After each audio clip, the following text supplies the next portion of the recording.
All right, we've made a lot of changes to this purchase order page. First off, you'll see that the top bar has been replaced with some extra buttons. So the back, delete, all of those are the same. But in the past, we would have a drop down for pending and complete for purchase orders when you want to change pending and complete. Now it's just a simple action button. It's just complete if it's pending, and if it is complete, you'll have a button that says reopen. So that's been replaced with a button. The export button is still the same. The attachment buttons used to be an icon towards the right where it would have a little paper looking icon. Now it's replaced by a button as well. It works the same way. And the shopping list used to be an icon as well, and that is now a button. It also works the same way.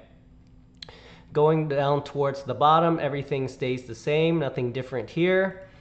And as we scroll down, you'll see a couple of differences. First of all, what are these buttons here? I'll explain it in a second. But there is a subtotal box right here. So it calculates your subtotal based off of how many you bought. So for instance, this is 5 ASIN quantities at $5 a piece. That's $25 subtotal. It displays for you there. Heading towards the right side is the order total that used to be up top. Now it's over here towards this right bar. You'll see this right bar is a little different now.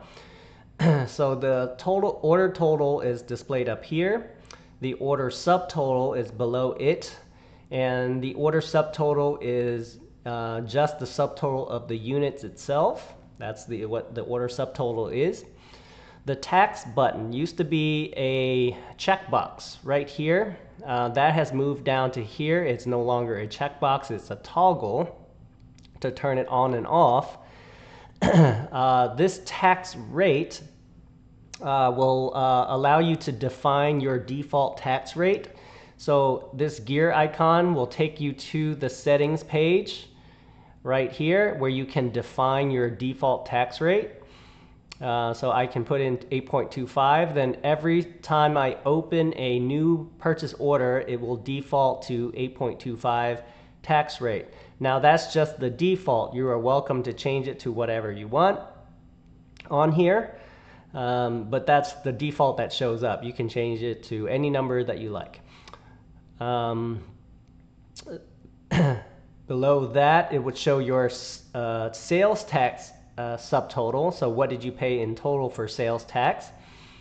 And below that is a shipped toggle. What this ship toggle is used for is that you can now indicate whether or not your product has been shipped. So if, let's say I just placed this order, I would uncheck this and say that it is not yet shipped. Okay? And even if you do, let's say you do online arbitrage and they often partial ship your order, you can mark individual items as shipped and then leave this one unshipped until it is actually shipped. So that's a new indicator for you to help track your orders, whether or not items have been shipped. This shipping is taxed. That has to do with your shipping costs. So if you mark this, what it will do is it will tax your shipping cost as well. So if I uncheck this, then there is no tax on my shipping cost. This shipping cost here, how this works is you can indicate whether or not you paid for shipping. This is the same as the old purchase order, but the difference now is if I change my shipping cost, what you'll notice is that it will apply the shipping cost to each ASIN evenly. So here, since there are 5, not evenly, but accordingly to its ASIN count. So here there are 5 ASINs, and here there are 3 ASINs. It will do the correct proportion to indicate that this 5 ASIN took up $12.50 of your $20 shipping, and then this one took up $7.50 for the 3 ASIN quantities.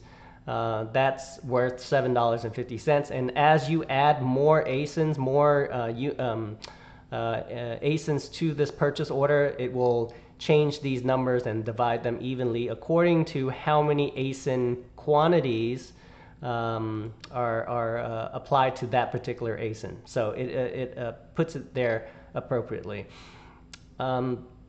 Discount.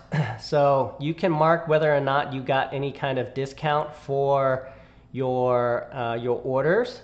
So for instance, if this thing I marked as discount and I had a 10% discount, it will say that for a $115 subtotal, it is $11.50. And it would also take that discount and apply it towards your ASINs appropriately, just like how the shipping was done, right? So this is $2.50. And then this is $9 because actually it's not like how your shipping is done. It's actually 10% off of your subtotal. So this one is 10% off of the pre-tax amount, which is your total of $90. Here, subtotal of $90 for this ASIN.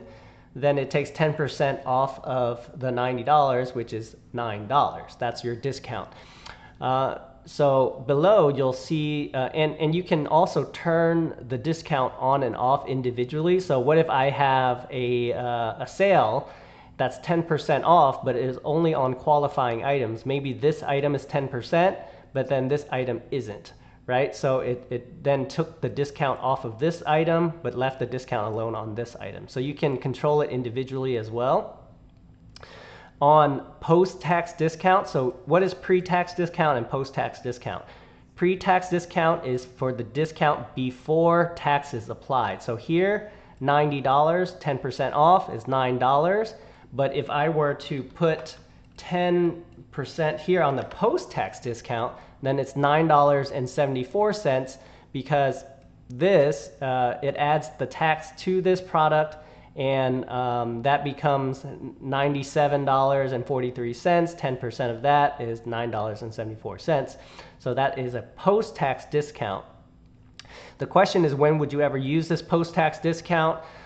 This would be useful for, like, for instance, if you had a discounted gift card and you paid for the entire order with a discounted gift card. Let's say you bought a gift card at 10% off of retail value, and you bought this entire order, then you would apply that towards the post-tax discount because you are paying the discount off of the tax amount as well using that discounted gift card. So also, as you notice as I'm typing things here, that there is no longer a save button. There is no update button. There's no anything that would need to be pressed to update. As long as you type something in any field and click off of it, you'll notice that it turns green and it automatically saves the purchase order. So there's no longer any need to hit update or save or anything. Every change that you make makes the save on the page itself. Flat discount. The flat discount is just what it is. So if you got, let's say, for instance, a $5 discount for some reason or whatever, it just takes a straight $5 off of the total. So if I remove this $5 discount, then you'll see the total increase by $5. So that's just what a flat discount is.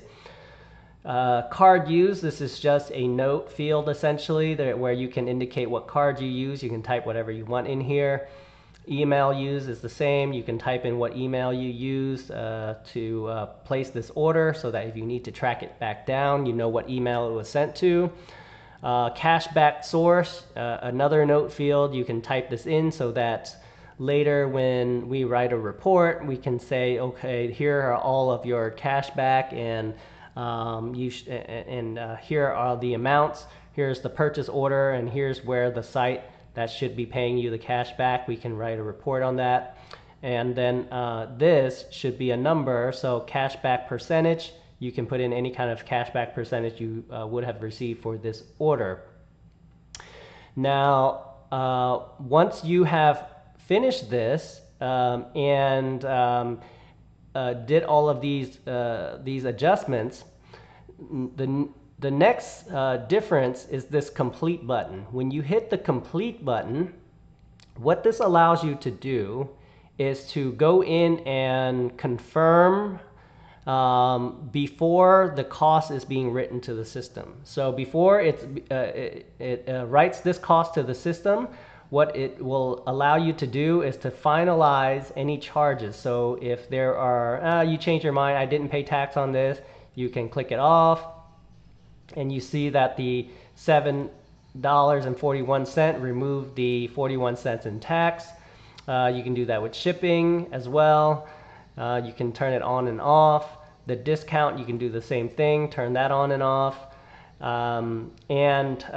This is now also an open field. So you can, after applying all of your amounts, you can make your final adjustments. Let's say this is, okay, after paying tax and after paying shipping and with my discount is $7.41. But let's say I want to buffer an additional cost. Let's say this thing requires additional bubble wrap, so it's going to cost me an extra $1. I can change this to whatever number that I want, $8.41, and this will be the number that is saved to my system to be used as my buy cost. This could be done for any reason. Let's say this product is a bundle and my prep center is going to charge me extra for prep fees. I can modify that and make it $9.41. Whatever it is, this is your opportunity to really tell the system what this cost should be, and then you can, prior to saving it. And of course, after you are done with everything, hit complete order, and then everything works as before. It writes the cost to the system, and it does that. If you hit reopen, what it's going to do is it's going to remove those costs from the system. So it's going to clear any associated buy costs if you reopen this order. So I'm going to hit open again. And then that way, if you ever made a mistake on an order, or if you need to do something, you can undo what you did and then go back, make your changes, and hit complete one more time. So that is the changes to the purchase order page. If you have any questions, please let us know.